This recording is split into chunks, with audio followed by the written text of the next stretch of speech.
este año tenemos ya una campaña mucho más decidida, que involucra mucho más recursos, disponibilidad y un impulso muy grande desde Oceana para ayudar lo más posible a las comunidades de Puchuncaví y Quintero en el problema que los aqueja, que es la grave contaminación proveniente del parque industrial, especialmente las industrias a carbón y a petróleo que están en la zona.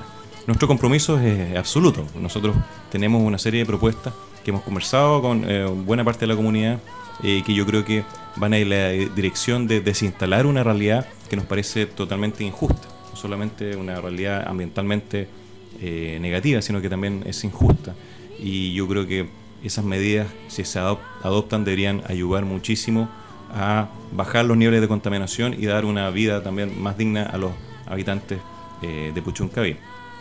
Respecto de los impactos que tiene esta industria en los océanos, la verdad es que igual que la pesca tiene un impacto grave en los recursos marinos, la contaminación también es el otro gran área, digamos, de problemas que afectan a los mares. Las termoeléctricas a carbón tienen muchos impactos y por eso nosotros llegamos a este tema como Oceana.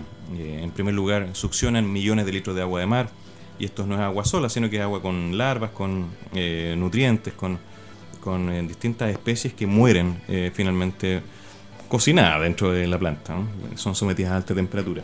Eso trae una mortandad muy grande de vida marina, y yo creo que tiene una relación directa también con la escasez de peces que uno puede ver en bahías como la de Quintero. También esa agua luego se arroja a alta temperatura al mar, lo que también trae una serie de desbalances en el ecosistema muy perjudiciales. No hay que olvidar también las emisiones aéreas, muchas de las cuales, por ejemplo las de mercurio, terminan también en el mar. La contaminación por mercurio viene principalmente de las fuentes de combustión de fósiles, como el carbón y el petróleo. Las termoeléctricas de carbón y las fundiciones son las que más emiten mercurio en Chile, y apenas están reguladas. Las fundiciones no están reguladas en mercurio, y las termoeléctricas tienen una regulación que recién se va a hacer exigible en 5 años más. Y el metal pesado mercurio es muy tóxico para la salud de las personas, trae problemas neurológicos, puede causar malformación de fetos, en fin. Por eso que estamos muy preocupados de este tema, y hemos incluso también impulsado una campaña para que se advierta a la población de los riesgos de comer ciertos pescados con altos niveles de mercurio. Hay por ejemplo, albacoras, peces de espada, incluso atunes en lata pueden tener altos niveles de mercurio, y nosotros hemos instado a las autoridades a que hagan mediciones y que pongan avisos en las pescaderías, en los supermercados, advirtiendo a la población de que no se debe comer ciertos pescados más de ciertas veces a la semana, sobre todo mujeres embarazadas o mujeres en edad reproductiva. Otros impactos tienen que ver evidentemente con el material particulado y los problemas respiratorios que esto causa, emisiones de arsénico también, y también el CO2, que es un gas de efecto invernadero que agrava los problemas de cambio climático y calentamiento global. Si bien Chile, en comparación con el resto del mundo, es un emisor pequeño de CO2, la verdad es que es importante que todos los países sean responsables y se comparen contra ellos mismos. Chile no puede permitirse aumentar sus emisiones de CO2 y en este momento la está prácticamente triplicando. Nosotros creemos que para ser responsable y contribuir con esta solución, que es un problema global, debe Chile compararse con sí mismo y disminuir la cuota que le corresponde sus emisiones de CO2. Todos estos son problemas asociados a las termoeléctricas. El CO2, a propósito, antes que pasamos a otro tema, produce no solamente calentamiento global, sino que también produce acidificación de los océanos. Y esto es un gran problema. Los océanos se vuelven más ácidos, y esto, por ejemplo, afecta todas aquellas especies que tienen calcio o digamos, estructuras externas, como las langostas, los locos, los choritos, las machas. Todas se vuelven más débiles cuando tenemos océanos más ácidos. Entonces no es menor que el problema de las emisiones de CO2 vaya en aumento. Sí va a traer perjuicios a estos recursos e indirectamente a los pescadores que viven de ellos. Con respecto a bueno, la Fundación Cieto durante el presente año realizó un muestreo de metales pesados y moluscos y crustáceos en Ventana. ¿Nos puedes contar con respecto a este tema? ¿Qué es lo que sucedió? ¿Y Sí. cuáles fueron los resultados que se obtuvieron? Sí, bueno, hay una cierta paradoja en Ventana y en Puchuncaví en general. Existe, yo creo que a vista de todo el país, una situación gravísima de contaminación. Pero por alguna razón existe también una cierta negación o una indiferencia. Es impresionante que esta realidad, que no es nueva, sea indiferente para tanta gente. Y eso a nosotros nos llama mucho la atención. Es como que como país nos hubiéramos acostumbrado a que hay ciertos lugares que están predestinados a ser iguales y que tienen que ser así. Y la verdad es que no eran así, po. Ventana no era así. Ventana era un lugar productivo, sano, pujante, tenía actividades económicas. Y eso empezó a cambiar con la instalación y el crecimiento del parque industrial. Frente a esa indiferencia y negación, nosotros creemos que hay que empezar a mostrar evidencia dura, por obvia que sea, digamos, evidencia dura que demuestre que hay perjuicios reales. Entonces, nosotros en esa línea creímos que era importante muestrear los alimentos marinos que se pescan en esta zona. Y ahí contamos con la colaboración del Sindicato de Pescadores de Ventana, que con un coraje impresionante, y yo lo quiero sacar el sombrero, digamos, a gente como Sergio Silva y tantos pescadores que aceptaron hacer este estudio, colaboraron, sabiendo que los resultados evidentemente iban a ser malos. Yo creo que nadie se sorprendió que los mariscos que capturamos iban a estar contaminados, pero sabiendo que el resultado, una vez que fuera lanzado a la opinión pública, podía causar una disminución drástica de las ventas de estos productos. Por eso que yo creo que ellos deben estar muy orgullosos, porque hicieron prevalecer el interés común, la lucha por tener una vida digna, libre de contaminación, por sobre el interés personal de seguir viviendo esa actividad económica, sabiendo que esos recursos podían estar contaminados. Y efectivamente hicimos estos estudios, se llevaron a un laboratorio independiente y los resultados fueron catastróficos. El 100% de las muestras estaban contaminadas. Locos, lapas, jaivas también, exactamente, almejas, todas contaminadas. Y los niveles eran tremendamente altos. En algunos casos se sobrepasaba en 500% los niveles de cobre presentes en los locos. ¿De dónde viene el cobre? Yo creo que no es necesario decirlo, digamos. Es evidente de dónde viene ese cobre. Ese cobre no debería estar ahí. Y está en 500% por sobre la norma que asegura que el alimento no es peligroso. El cadmio, 400%. Arsénico, 500%. Y esos son los resultados que obtuvimos por una simple muestra. Nosotros creemos que esto es alarmante. Yo creo que todos lo sabemos, pero frente a esta negación que hay de muchas personas, yo creo que esto fue una prueba suficiente que causó una alarma muy grande. Es cierto eso. Pero también yo creo que está motivando muchas reacciones para que se tomen medidas drásticas. Yo creo que este año, entre todos, hemos avanzado como nunca en denunciar lo que está ocurriendo y en pedir medidas para que esto no se siga tolerando. Y estamos en un momento súper especial, un momento bueno desde ese punto de vista. Es malo desde el punto de vista ambiental, es malo desde el punto de vista de la salud de las personas, pero es increíble ver la solidaridad que esto está despertando y por fin se está haciendo visible. En los medios de comunicación, en la preocupación de la gente, en los mensajes que nos llegan a nosotros como organización, apoyando esta causa porque es importante y porque al final, en definitiva, por difícil que sea, podemos pensar que Ventana y Puchuncaví y Quintero pueden tener una vida distinta. Así que yo creo que ese estudio fue chocante, pero fue importante para crear esa visibilidad. ¿Qué se esperaría de parte de las autoridades y en general de la comunidad respecto a este tema? El tema, en este caso, de la situación de la contaminación con metales pesados de recursos marinos y el actuar del Estado al respecto. En primer lugar, es importante que el Estado reconozca que acá hay un problema que es especial, que es más grave que el resto de los problemas ambientales que están asociados a distintas industrias. Nosotros hemos usado el concepto de zonas de sacrificio para indicar aquellas zonas donde vive población que no tiene los medios para tener defensas judiciales, para defenderse, para salir en los medios de comunicación, y eso explica por qué se le ha cargado la mano con mucho más industria de lo que habría en cualquier otra comuna de nuestro país. Es una zona con un nivel inusual de industria y de contaminación, y donde las personas no tienen las redes que tienen, por ejemplo, gente de Zapallar, con todo respeto, digamos, pero claro, hay otras personas que si les ponen una termoeléctrica al lado, no pegan un telefonazo, llaman al gobierno, o hacen escándalos en los medios de comunicación y evitan que se instalen estas industrias. Estas zonas de sacrificio que hemos identificado son Ventana y Puchuncaví, Huasco, Tocopilla, Mejillones y Coronel, todas con características bastante similares. Claro, increíble, ¿eh? ¿Qué esperamos nosotros? Que se toman medidas urgentes para desinstalar estas zonas y lograr niveles razonablemente normales, digamos, de como si existieran en otras comunas. Primero, hay cosas que podemos hacer para que la situación no se siga agravando. Y acá es muy importante lo que voy a decir. Hay termoeléctricas en Ventana que están aprobadas pero que todavía no entran en funcionamiento. Creemos y le hemos pedido a la autoridad que es importante que no se autorice la entrada en operación de nuevas fuentes que van a agravar la situación, entre ellas Campiche y energía minera. Sería increíble y difícil de creer, muy difícil de creer, que Campiche entre en operación a pesar de que estamos en una zona saturada hace casi 20 años, donde se ha aumentado el parque industrial en varios miles de por ciento, y se va a entrar en operación una central contaminante como Campiche, que fue además aprobada de la forma más irregular y escandalosa que se ha visto en este país.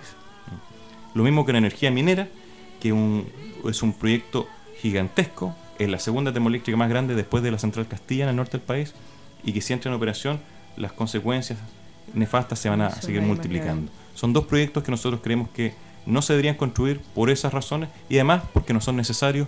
Chile tiene otras alternativas y es el sector minero también el que se tiene que meter la mano en el bolsillo para generar energía limpia, ellos asumiendo el costo y no estar cargándoselo a las comunidades locales. Perfecto, sí. Aquí el principal consumidor, eso para que los clientes lo sepan, aunque lo hemos dicho ya anteriormente, el sector minero es el que requiere esta energía eléctrica. Son ellos los que para sus proyectos y sus compromisos de más de inversiones gigantescas, sobre 30.000 millones de dólares comprometidos, requieren contar con energía eléctrica. Ahí van esta necesidad, y de hecho por eso es Codelco el que hoy día impulsa el proyecto de energía minera. Sí, hablando con respecto a lo que dice Alex, tenemos que aquí dice una información que no es muy grata realmente, para nada realmente, de la señora Esther Parodi, directora del Servicio de Evaluación Ambiental, región de Valparaíso, y nos da a conocer la puesta en marcha ya del proyecto Central Termoeléctrica Campiche. El calendario de y pruebas. Es un calendario de pruebas, ¿cierto? En donde dice que el primer encendido de la caldera va a ser el 25 de agosto, o sea, en 3 días más, que el soplado de la caldera va a ser el 26 de agosto, que la prueba de válvula de seguridad está entre el día 22 y 25 de octubre, y que después, lamentablemente, el encendido de caldera con carbón el 22 de noviembre, y eso, con todo lo que tú dices, Alex, me parece pero realmente algo tan nefasto para nuestra comunidad, y que sigamos todavía con esto. Sí. No sé, es como... es una verdadera vergüenza, considerando la forma en que fue aprobada Campiche, que fue declarada ilegal primero por la Contraloría, posteriormente la Corte de Apelaciones y la Corte Suprema, y posteriormente lo deja ver y se informa por medio de Wikileaks. Hubo presiones desde parte de Estados Unidos al gobierno de Chile, se genera una ley a la medida que requiere la empresa, una modificación a la ley, y finalmente ingresa al sistema de evaluación de impacto ambiental y es aprobada. A 98 metros de la casa más cercana, está la chimenea. Sí. Mira, yo quería hacer un comentario sobre Campiche. Como tú bien dices, esto fue declarado ilegal por distintas instancias, las máximas instancias de nuestro país, que velan por la legalidad de los actos de la administración. Fue una central que fue declarada ilegal por la Corte Suprema, y debido a las presiones de la empresa, según ese cable Wikileaks también, con ayuda del embajador de Estados Unidos, se logró que el gobierno de Michelle Bachelet en ese momento, junto a sus ministros Tocman, Pereyoma y Poblete, cambiaran la norma que hacía que fuera ilegal la planta el día 31 de diciembre del año 2009, y con ese cambio se revertía, digamos, la ilegalidad, se saneaba, y con eso Campiche obtuvo su permiso. Es decir, mientras los ministros abrían la champaña para el año nuevo, estaban firmando el decreto que autorizaba el abuso a la comunidad de Ventanas y de Puchuncaví para instalar esta nueva central termoeléctrica a carbón.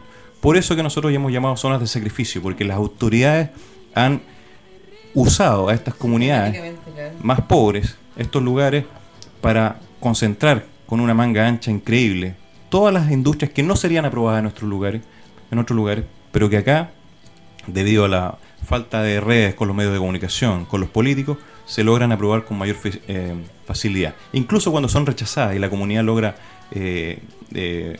ganar recursos con mucha dificultad, la autoridad política se encarga de favorecer a la empresa y subsanar y cambiar la norma que se supone que está hecha para el bien común y para proteger a las personas frente a los abusos de las empresas. Yo me pregunto, ¿quién se va a hacer responsable por eso?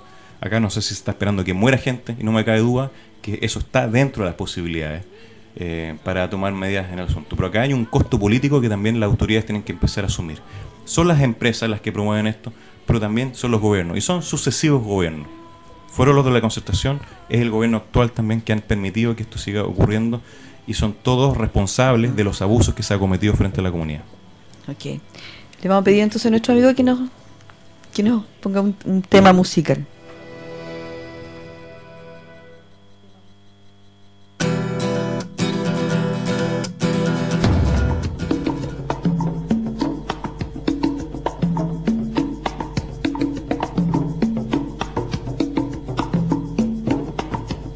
Cantar al aire otra vez, respirar hondo.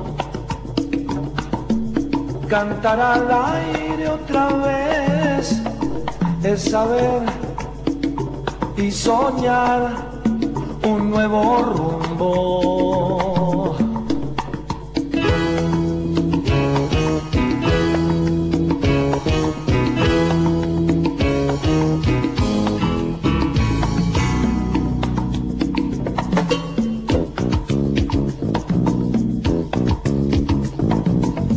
Abrir la puerta otra vez, limpiar el alma,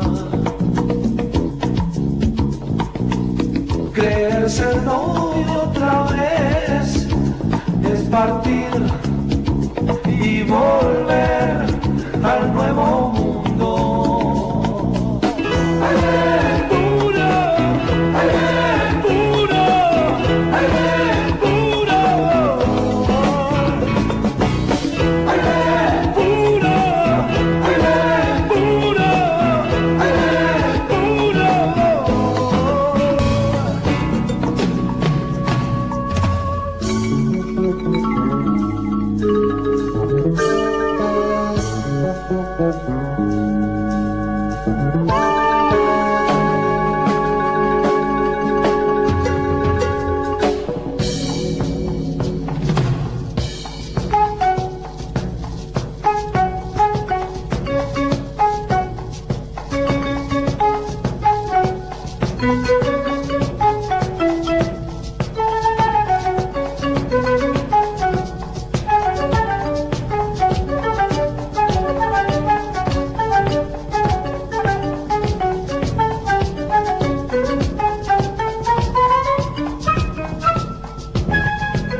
Cantar al aire otra vez, respirar hondo. Cantar al aire otra vez es saber y soñar un nuevo rumbo.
Continuamos aquí entonces con el programa Aire Puro, La Ventana, aquí en el 93.7.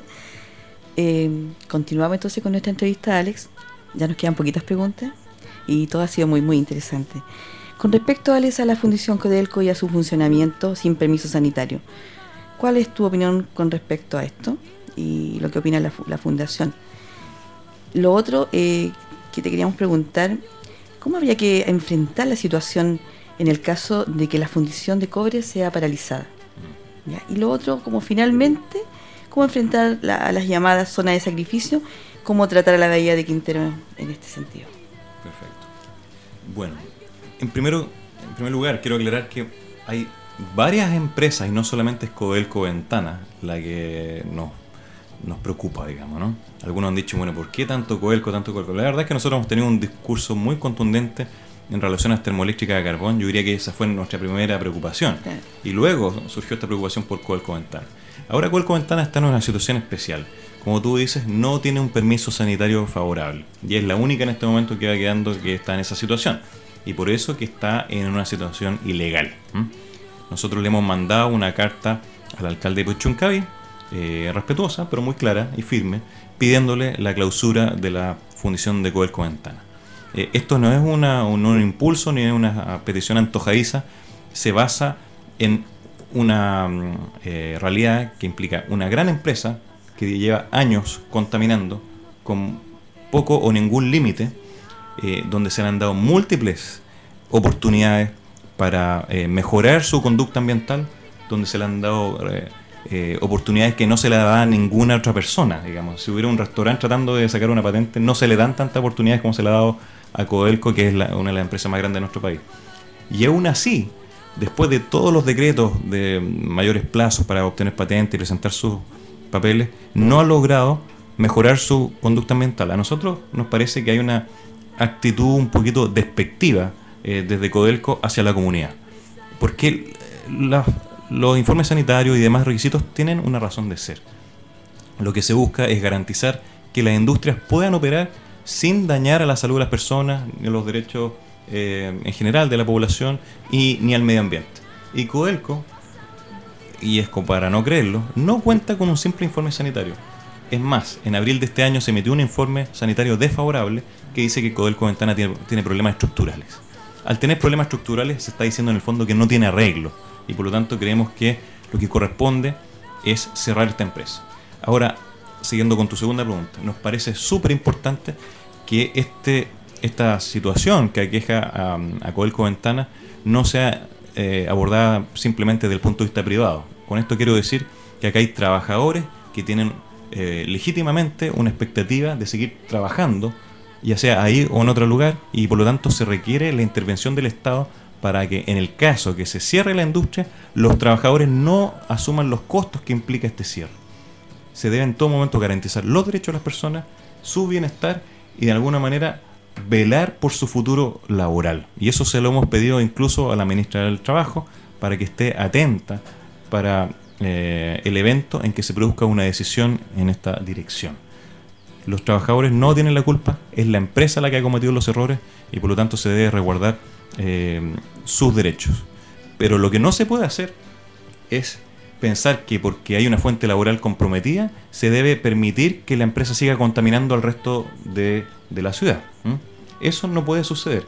Codelco no cumplió con requisitos mínimos, ni siquiera se le está pidiendo tanto. Se le está pidiendo un informe sanitario que se le pide a cualquier comercio de nuestro país. Y aún así no lo ha cumplido y ha prometido que lo va a cumplir en innumerables ocasiones. Lo ha hecho incluso en la Cámara de Diputados. Dijo que todo iba a estar subsanado en diciembre del año pasado. No lo hizo. Entonces, ¿qué credibilidad tiene Codelco en este momento para pedir 3 años más de plazo como lo hizo hace un mes? Yo creo que es el momento de parar esta situación y que Codelco asuma los costos, no los trabajadores, sino que es Codelco como empresa asuma los costos de tener una situación muy irregular que no debería estar permitida en nuestro país, como no habría sido permitida en otros lugares, quizás con gente más rica o en otros países. Okay. O sea, el permiso es básico, el permiso es el permiso que tiene una sanguchería, que tiene un carrito completo. Eso es el permiso que tienen que tener ellos para funcionar, o si no se cierra ese carro y las personas no pueden seguir trabajando, es el permiso que no tiene Codelco hoy día. Es muy elemental. Y curiosamente, si uno lee el informe sanitario del CEREMI de Salud, los más perjudicados según Codelco son sus propios trabajadores. Exactamente. Y es lamentable que se exponga la seguridad laboral, su salud de los trabajadores de una manera tan grosera por los gases que emite con poco o ningún control. Así que yo entiendo a los trabajadores cuando ellos a veces se resisten, y yo creo que cualquiera en su situación estaría dubitativo, porque está también la familia, está los ingresos, pero lamentablemente tenemos una empresa que está contaminando y está causando un grave daño a la salud de las personas y a los ecosistemas, y de esa manera también a los pescadores artesanales y a cualquier persona que vive de los recursos naturales que se están matando producto de esta empresa. Y a todas las personas de la comunidad, o sea, que hay que recordar que los niveles de arsénico en nuestra zona son altísimos. Maitén, según las mediciones hechas por el Ministerio de Medio Ambiente, en el año 2010 se supera 15 veces lo que recomienda la Organización Mundial de la Salud. Claro. Y el arsénico produce cáncer, que es la causa principal de muertes acá en la comuna. Alex, ¿cómo debería ser entonces la relación que debería existir entre empresas y comunidad? Bueno, yo creo que, en primer lugar, idealmente debería ser una relación armónica. Yo creo mucho en la democracia, y yo creo que es importante que los habitantes de una cierta comunidad puedan decidir cuáles son los usos que son admitidos, o cuál es la identidad que tiene una determinada comunidad. Por ejemplo, Ventana, hace 50 años atrás, tenía comunidades de pescadores, tenía agricultores, tenía turismo también. Hay una cierta época dorada que tantas veces nos han hablado, y la verdad es que me impresiona mucho cuando las personas que estaban en esa época nos cuentan esa historia de lo maravilloso que era este lugar. Pero lo que ocurrió fue un parque industrial que empezó a surgir sin avisarle a nadie, que era completamente contrario a los usos que la misma comunidad le estaba dando. Esta chimenea, que es tan característica, que está hasta en el escudo de la municipalidad de Buchuncaví, antes no tenía nada que ver con lo que había, y por lo tanto hay una identidad que se impuso, y de alguna manera se impuso a la fuerza. Y esto es importante porque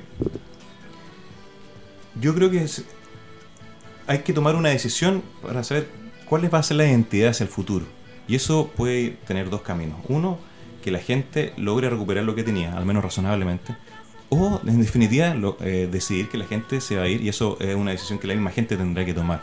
Pero lo que no se puede hacer es matonear a la gente y ponerle industrias a 100 metros de sus casas para echarlas con sus chimeneas, con el humo, con la contaminación, y de alguna manera exiliarlas por la fuerza.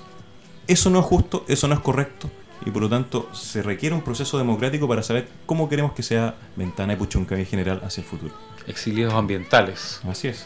Ese sería el concepto. Y de hecho ha ocurrido en el sector de la greda, se ven, frente a las termoeléctricas, se ven muchas casas hoy día en venta, y muchas familias alejándose de la zona, arrancando de la contaminación y de lo que implica. Son desplazados. Son desplazados. Y pasan a ser exiliados ambientales. Así es. Bien. Estamos 5 minutos. Que una pregunta sobre las zonas de sacrificio. Sí, cómo enfrentar las zonas de sacrificio. Cómo la comunidad, cómo el Estado tiene que hacerse responsable en el tema. El Estado fue el que crea la zona. El Estado también es el que tiene la principal facultad para poder ir en rescatar, en salvar, componer lo que hoy día no está dañado. Sí. Y también, bueno, y aprovecha, como ya estamos a punto de terminar el programa, ¿en qué sigue esto?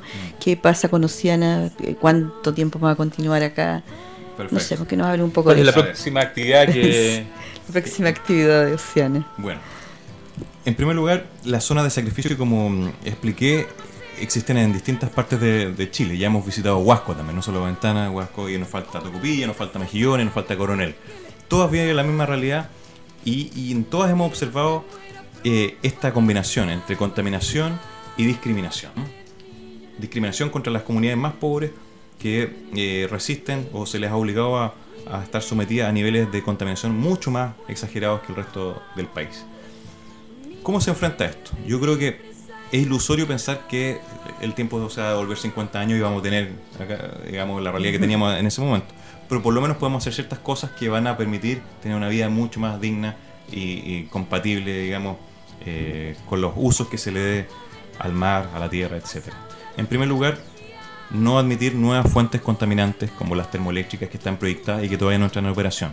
En Ventana eso significa no autorizar Campiche y energía minera. Yo sé que Campiche está a puertas de entrar en funcionamiento, pero me parece un gravísimo error y yo llamo a la autoridad a través de este medio a que no autorice a Campiche a funcionar en estas condiciones. Me parece que sería un insulto para la comunidad y sería no tomarse en serio la gravedad de lo que ocurre en Ventana. En Huasco tenemos la situación de Punta Alcalde. Afortunadamente tuvimos una buena noticia. La comunidad y con la asistencia nuestra también logramos que se rechazara la evaluación de impacto ambiental de Central Punta Alcalde, que es de Endesa, una gran termoeléctrica que hasta el momento no cuenta con autorización para funcionar. Y así hay muchas otras que están en carpeta. Lo segundo, debemos saber a ciencia cierta cuál es la contaminación y en qué magnitud está presente. Sabemos que hay contaminación en Ventana, pero no sabemos exactamente qué tan grave es. Sabemos que es grave, pero no sabemos qué tan grave es y cuáles son todos los contaminantes. Hemos pedido a la autoridad que haga lo que se llama una línea de base de contaminación, es decir, que haga todos los estudios para saber qué hay en el ambiente, cuáles son los riesgos, cuáles son potencialmente tóxicos y cuáles deberían ser tratados de forma prioritaria. Y luego, con esa información, hay que hacer un gran plan de descontaminación. Existen experiencias exitosas en el mundo de descontaminación de lugares como Ventana. Esto no es ciencia ficción, existe. Y lo que hay que hacer es tener un plan serio, con presupuesto suficiente y con plazos acotados para que esto se descontamine. Y eso va a implicar una inversión. La inversión no tiene que salir de la gente, tiene que salir del gobierno y tiene que salir de las empresas que son las culpables de esa contaminación. Eso se puede hacer. Es un tema de prioridades, no es un problema técnico, se puede hacer. También creemos que en el país se tiene que regular las fundiciones. Algunas tendrán que someterse a las nuevas normas de emisiones que está discutiéndose, pero hay otras, como la fundición de Codelco Ventana, que como no tiene arreglo, como tiene un problema estructural, a nuestro juicio se debería cerrar y se debería buscar un futuro laboral más promisorio y más limpio para los trabajadores, que en estos momentos son las víctimas de la contaminación de Codelco Ventana. Ojo con eso. Y además hemos puesto mucho énfasis también en la regulación de algunas emisiones como las de mercurio. Los metales pesados son muy contaminantes y se requieren un trato especial. Se hizo un pequeño avance con la norma termoeléctrica, pero no es suficiente. Y ahora, lamentablemente, la norma de fundiciones, como fue propuesta por el gobierno, no incluye una regulación para mercurio para las fundiciones existentes. Es decir, aun cuando se apruebe esa norma, actualmente no va a tener ningún límite para la emisión de mercurio en la fundición de Codelco Ventana. Estamos tratando de revertir eso y estamos participando en el proceso de discusión de esta norma para lograr que esto pueda revertirse. Eso yo diría que son las normas elementales y bueno, ¿hasta cuándo vamos a estar? Vamos a estar todo lo que sea necesario. Nosotros ya tenemos un vínculo muy grande, no solamente que una campaña la que estamos haciendo, la verdad es que hemos tenido una convivencia espectacular con el movimiento de comunidades por el derecho a la vida, con mucha gente que ya nos conoce, y la verdad es que yo siempre he sido un admirador, y en lo personal, no solamente como Sena, sino también en lo personal, de la comunidad de Ventana y Puchuncaví. Conozco su realidad hace mucho tiempo y tenemos un vínculo personal muy fuerte, y nuestro apoyo va a estar todo lo que sea necesario hasta que mejoren las condiciones, hasta que logremos lograr cosas grandes. Y con grandes quiero también, esto lo digo a propósito, porque es importante no dejarnos llevar por las limosnas de las empresas. Y luego, con todo respeto, yo hago una similitud de lo que pasa acá también con lo que pasa con la violencia política, la violencia dentro de las familias. Muchas veces la violencia implica que las personas se empiezan a sentir un poco culpables y piensan que de alguna manera están motivando, se merecen esto. Y eso hace que uno acepte cosas de los abusadores y que hacen que uno tenga una buena opinión de los abusadores, pero eso no quita que uno siga siendo una víctima de la violencia. Yo creo que en Ventana y en Puchuncaví tenemos que también reflexionar. Yo sé que las empresas muchas veces dan migajas para repartirlas y para tranquilizar a la población, pero el pueblo merece mucho más. Es justo y tiene el derecho a tener una vida normal, sana, realizando sus actividades económicas, teniendo ingresos, pero sin estar presenciando cómo sus familiares se están muriendo y cómo sus actividades económicas como la pesca artesanal y la agricultura se están muriendo. Es importante ir por algo grande, por una gran petición que le podemos hacer al gobierno sea cual sea, este u otro, para que se tomen carta en el asunto y se revierta la zona de sacrificio que existe en este lugar. Son peticiones justas que están al alcance de la mano. Es simplemente ponerle una prioridad como país. Y estas zonas de sacrificios no tienen por qué existir. Puede haber una planificación como país para que los costos estén mejor repartidos y tengamos entre todos los beneficios y los costos igualmente repartidos, y así una vida sana como tiene derecho cualquier persona. Bueno, Alex, se acabó el tiempo, lamentablemente. Muy buena la entrevista. Quedaron temas por conversar. Ciertos temas por conversar. Te agradecemos que hayas podido venir. Encantado y muchas gracias por la invitación. Sí, es un placer. realmente nos aclaras muchas dudas y sobre todo con respecto a lo que significa y lo que es la Organización Oceana, ¿cierto? Que vela por los océanos del mundo y el nuestro. Gracias a Dios. Ya, nos despedimos entonces hasta la próxima semana y vamos a ver si traemos otro invitado. Le decimos ahora adiós a Alex, que diga que se despide y que se despida también en él. Bueno, me despido para dejarle la palabra a Alex. Nos estamos viendo el próximo martes, así que no se olviden, por un aire puro. Bueno, muchas gracias. Siempre un placer venir a Ventanas, a visitar a buenos amigos y bueno, queda mucho por delante. Estamos llenos de optimismo. Yo creo que ha habido un pasado oscuro, pero se vienen tiempos mucho mejores y por fin vemos que se está configurando una solución con grandes medidas para revertir esta zona de sacrificio y tener por fin un bienestar, un lugar donde vivir de manera digna, porque todos tienen derecho a eso. Gracias.